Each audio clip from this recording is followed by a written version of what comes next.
My main concern is with the Democrats continuing to lose. It's important that they lose. They are an evil worldview. If they change their worldview, look, if they ever become pro-life, pro-traditional marriage, for fiscal responsibility, for freedom of speech, things like that, and if they can get popular enough to possibly beat a Republican, or Republicans fully go full Democrat, like become racist, become psychotic, maybe I'd switch parties. But something tells me in my lifetime, I will never put an X next to a Democrat, because they're a cult, not a political party. How are our guys going to do in 2026 if Trump runs in 2028, or better, JD Vance runs in 2028? What's going to happen? How much power and credibility does the Republicans have? It's looking good, guys. Here's Barack Obama with zero cultural impact. The Messiah can't perform miracles anymore. And the God said he's a day late and a dollar short. It's mind-boggling to me when I hear people like President Obama say things that regular, everyday people been saying for years. We've been saying Democrats were cowards for a decade. We've been saying Democrats need to toughen up. And that cowardice is, why we're in the position that we're in now. So I'm a conservative. And by the way, we say it about our side, too. We're like, Republicans and conservatives are cowards. This is a frustration by the more those of us who are more core, more crunchy on the right side of the base. And he's just on the left side of the base going, hey, Democrats aren't doing enough. You mean aren't doing enough transing the children? Aren't crazy enough about global climate change? Aren't pushing the gender bending stuff hard enough? Aren't for raising taxes enough? For redistributing wealth enough? He's angry they're not fighting enough in public on their loser issues. Just wild to hear President Obama say that now, as if Democrats haven't been cowards for the past decade. The cowardly lying Democrats should look in the mirror. Barack puppet mastered Kamala's campaign, and now everyone's leaking that he didn't think she was tough enough, so he hid her in a bunker. They were afraid, right? They didn't trust her. They had her so wound tight. Like, if the cursing Kamala would have gone on the broadcast, she would have killed it. We're going to go into more of Mark Cuban later in this episode, because this is about who are the Democrats going to run. So far, it looks like Gavin Newsom. We'll get to that in just a minute. Here is, though, about one of the biggest wins that the Trump you'll see a big change in the previous elections to the next elections is Trump successfully drained some of that funding swamp through going after USAID. Here's Rep. Jim Jordan posted this on Twitter about one of the biggest ways that they dismantled the money that was given in the name of charity and went to radical left-wing communist/socialist alleged charities, and ended up getting funneled right back into their people. Who is the Southern Poverty Law Center? Southern Poverty Law Center is a far-left radical activist group that routinely smears conservative and Christian organizations, putting them on a map with the Ku Klux Klan. Well, first of all, does the Southern Poverty Law Center partner with the Open Society Foundation? Yes, the Southern Poverty Law Center received $75,000 from foundation to promote Open Society. And the Open Society Foundation gets money from the American taxpayer, is that right? No, the Open Society Foundation does not. There was an arm of the Open Society Foundation that is now closed that received a large number. Yes. They did get. Okay. And as you pointed out, the Southern Poverty Law Center labels a lot of conservative groups as hate groups. Yes, right? Including Focus on the Family this year. That's James Dobson's ministry, calling a pro-family anything, Southern Poverty Law Center. Remember, this Southern poverty is supposed to be like the poor, the black in the South in Alabama. This is hearkening back to Martin Luther King, letter from a Birmingham jail. We're here to stop Southern poverty. And it was always just a left-wing socialist/communist radical agenda against traditional Christians and conservatives. The Family Alliance Defending Freedom, Family Research Council, Center for Immigration Studies, Moms for Liberty. Moms are now a hate group? Yes, they put Moms for Liberty on there. They actually said that they are the They compared them to the Uptown Klan Okay. of the 1950s. And you know what? And I went to see the Moms of Liberty do What is a Woman? They hosted and sponsored What is a Woman here in Tennessee, and I got to see Matt Walsh speak at that event. Moms of Liberty, these were hardcore, conservative, wonderful, pro-family, pro-American moms in the Southern Poverty Law Center, equated them to the Ku Klux Klan. What's interesting, I found this. We made a issue of this, and thank goodness it stopped with our new Justice Department. But in the old Justice Department under Mr. Biden, there was this. You may remember this memorandum put out by the Richmond FBI field office. You remember yes. this, Mr. O'Neill? Yeah. And do you know when they talked about traditional Catholics were extremists? Do you know who they cited in the footnote in this? I got the actual FBI memorandum. Do you know who they cited in that memorandum? The Southern Poverty Law Center. The Southern Poverty Law Center. Go figure. Okay, how about this? Southern Poverty Law Center was the source that the FBI used to target the Catholic pro-life groups, to target them as radical, violent, anti-government, all that. It was all a bunch of lies. This is all getting dismantled and defunded by Trump, guys. That's the good news, is all this BS is gone now because of Trump. I'll move on. Here's more on how we're doing with Trump's going to be securing the future, a seat-by-seat analysis here over on CNN. The bottom line is this. Democrats are behind their 2006 and 2018 paces when it comes to the generic congressional ballot. What are we talking about here? All right, the Democrats versus the Republicans on the generic congressional ballot, the margins. Look at where we are now. Democrats are ahead, but by just 2 points. Look at where Democrats were already ahead by in 2017. They were behind by 7 points.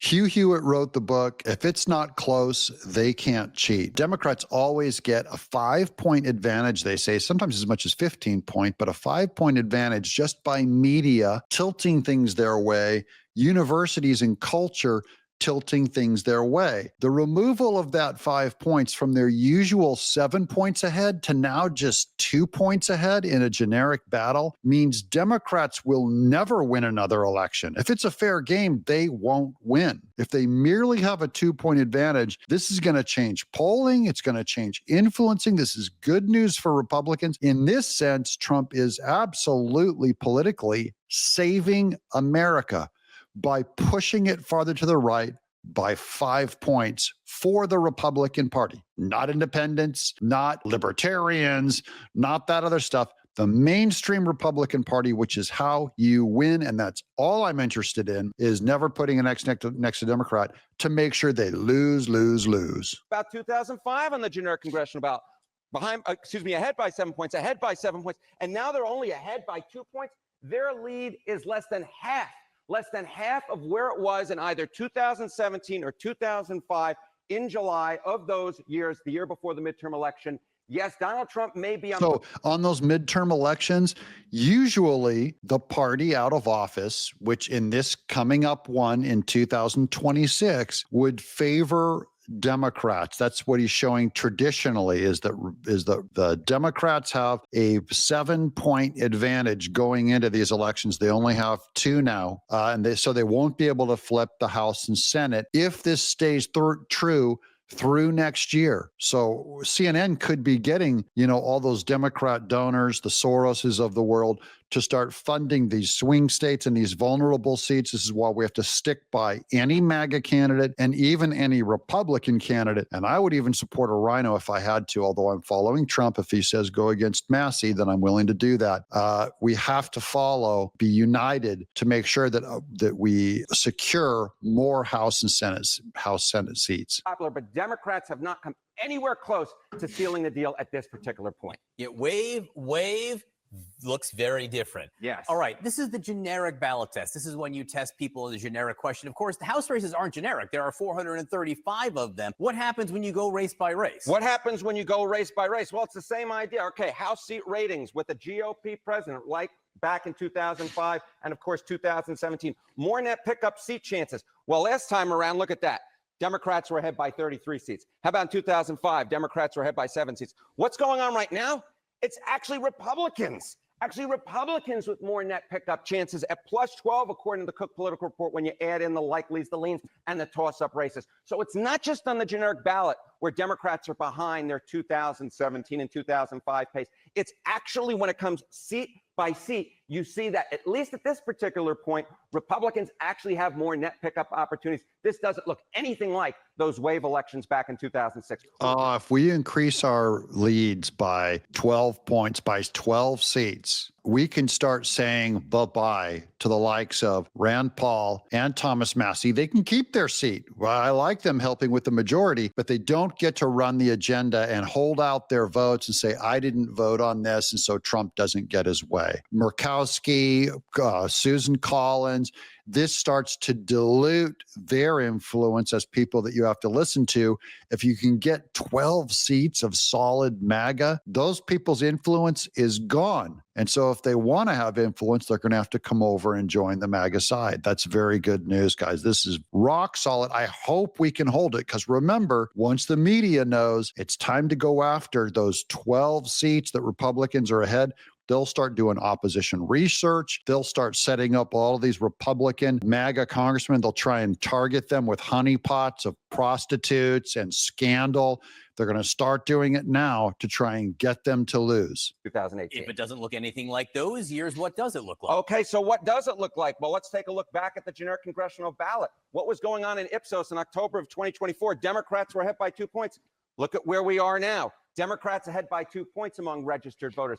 At this particular point, this election cycle looks a lot more like 2024 than it does than either 2018 or 2006. That's when that was a Democrat bloodbath. That means the Democrats have done nothing to repair their image since they ran Kamala Harris in October of 2024. The lies, the loss of media coverage, they have not improved one bit through now. That's good. That's why we keep saying, what are the Democrats going to do to change their message and start changing the vote totals? They did not change their message, so they did not change their vote totals. And so, of course, Republicans actually held onto the House back in 2024. Will it happen this time around? We'll just have to wait and see. But for anyone who's writing the Republican House's political obituaries, hold the phone. This is a reality check. Republicans are still very much in the game.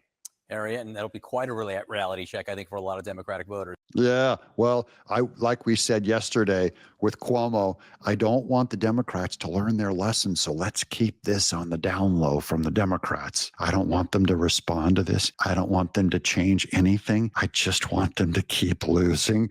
So I want them to keep doing what they were doing in the fall. Please run Kamala Harris again. Please keep running. Here's losers like Chuck Schumer, who's saying that when we cut billions of dollars, we're successfully cutting $9 billion of foreign aid and public broadcasting. And Chuck Schumer says, people will die. And these cuts to local stations couldn't happen at a worse time, with floods and natural disasters front of mind. When a flood happens, when a tornado touches down, when a hurricane makes landfall, people need immediate up-to-date alerts to stay safe. And sometimes, all too often, public broadcasting is the only way for people to hear what's going on. Chuck Schumer's going. Trump's cutting public broadcasting, and that's the only way people know about hurricanes. They don't have an AM radio, Chuck Schumer? They don't have an AM radio from 1971 on their little counter? They don't have internet access. Oh, Chuck, this is a great desperate move on the people will die if they don't get their weather news. Now, more on the Democrats losing. Looks like they're going to run. Here's Ted Lieu saying, oh, Gavin Newsom would be a great candidate. Governor Newsom has come out as a leader of the opposition, you could say, in the state of California, specifically when it comes to the president's immigration policies. Do you see him as a potential 2028 candidate? Gavin Newsom has been a fantastic governor of California. I was honored to have worked with him when I was in the state legislature, and he was lieutenant governor, and he is really highlighting the illegal behavior of the Department of Homeland Security and of ICE agents and Border Patrol agents. He's doing a great job of highlighting the illegal behavior of the people removing illegal aliens. That's Ted Lieu. They cannot simply just go after someone because of their skin color, and that's what they're doing. And don't just trust me. A federal judge recently said that and issued an injunction saying you guys or acting illegally, and they should be ashamed of themselves. The Democrat federal judge that is here to overthrow the American election that got Trump elected. And he's saying, I am a federal judge and I have more power than the entire country's voters. I will dictate what Trump can and can't do by blocking his deportation. So no specific answer on a 2028 candidate at this point. I think Gavin Newsom would be a great 2028 candidate. Gavin Newsom would be a great 2020 candidate. He'd be a great candidate if they were running for Antichrist. I think Gavin Newsom looks like a stereotype of the Antichrist. Here's Charlie Kirk on the largest generational movement of young voters is coming to the Republican Party. More good news for our side, for the good guys. Well, someone dared to heckle border czar Tom Homan at the Turning Point USA Student Action Summit Saturday night in Tampa, Florida. It did not go well for the heckler. Let's release them in the community. Wait 3 or 5 years. Pardon me? Are you an MS-13 member? It says so. Hey, that's okay. That's okay. This guy wouldn't respect the surface nation. This guy ain't got the balls to be an ICE officer. He hasn't got the balls to be a bomb show agent. This guy lives in his mother's basement. The only thing that surprised me, you don't have purple hair and a nose ring. Get out of here, you loser. Tom Homan also had some choice words for protesters outside the venue as police were breaking up scuffles. Let me leave a little message for the protesters, the haters, the criminals, the ones that want to threaten ICE officers, threaten their wives, threaten their children. They're doxing not only the officers, they're doxing their spouse, they're doxing their children. You know what? I'm sick of so if you want some, come get some. And I'm tired of them. For the men and women of ICE, I deserve your respect. In focus now, Charlie. He also went farther than that, guys. They didn't show the clip, but Tom Homan called the protester out and said, I'll be right off stage in exactly 15 minutes and you can come and tell this to my face. He said, but you won't do it because you're a coward. That sounds exactly like my dad. I've never seen my dad back down from a fight. He passed away, but I always thought that was funny, man. You did not want to get an argument with that guy in public. It was not pretty. Here's Charlie Kirk on the youth coming to the Republican side like never before. Kirk, Turning Point USA founder. First of all, set the scene for us and any words you'd like to say to the haters. Well, first of all, we had 7,000 people there this last weekend. It was one of the largest events we've ever done. Students from all across the country decided to spend their summer break to be trained, to be educated, to be fired up, all about saving the United States of America. And it goes to show that this movement that President Trump has started is only getting bigger. It has more energy, more enthusiasm, and it's strengthening. As far as the protesters, they made almost no impact whatsoever. It was very hot and very humid, so I hope they stayed hydrated. But I'll tell you what, look at what a contrast, where that is what the left is doing. They're marching through the streets, protesting law enforcement. Meanwhile, inside the convention center, we are preparing to go back on college campuses and high school campuses, further our organizing. And these students, our students are so joyful. They're so cheerful. They're so patriotic. They love the nation. They're willing to organize and fight for it. And I'll tell you, what we are seeing right now is like Woodstock in reverse. It is the greatest cultural and political realignment we've seen in over 50 years. The Democrats, all they can do is protest. Now, you protest when you're out of office, and that's all you can do is shout. They have no one in office that has any power. So, of course, they're going to protest. Meanwhile, the Republicans, Charlie Kirk, doing great work over at TPUSA, is organizing and training people to get us ready to engage students and further our wins. That is wise and that is good. It's a reverse Woodstock, as he calls it. Now, I said before, here's more on Mark Cuban talking about what will and will not work, even though I think he has no credibility. People have thrown out Mark Cuban's name as running on a ticket, believe it or not, with Stephen A. Smith. And I just think this guy, he's a great billionaire, a great businessman, and knows nothing about politics. Always on the wrong side of politics, guys. They should be putting Tom Homan on blast, saying, okay, the FBI has their top 10 most wanted list, right? Let's just get this right. Homan, don't, do it right. List the top 100. Let's go after them. List the top 1,000, criminals that are here that need to be deported.